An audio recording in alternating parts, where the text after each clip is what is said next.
here. Right, y'all, so as you can see, we are decked out, looking fabulous. And that's because we rocking some Adjoa designs. This is my girl, my partner in crime, my frick to my frack. And I'm rocking the dashiki lace top, you know what I'm saying? And not only, yes, she's rocking one of her dresses, right?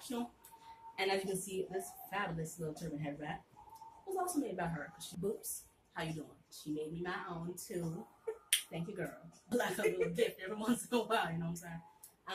So we're going to show you a few ways that your girl rocks her favorite new accessory and give y'all a little inspo. Girl, why don't you tell them where they can find these? You can go to shop adjoaatelier. Email me at adjoaatelier@gmail.com. Patterns. So you can just look at the site and see which one you like. Everything's there for you. You're going to hear from them, right, y'all? Because we don't play. Bombs.com. And especially those days you don't want to do nothing with your head. Boots, you're going to look fabulous regardless. Like, what's better? Satin finish. Yeah, she got a little two-tone business up in here.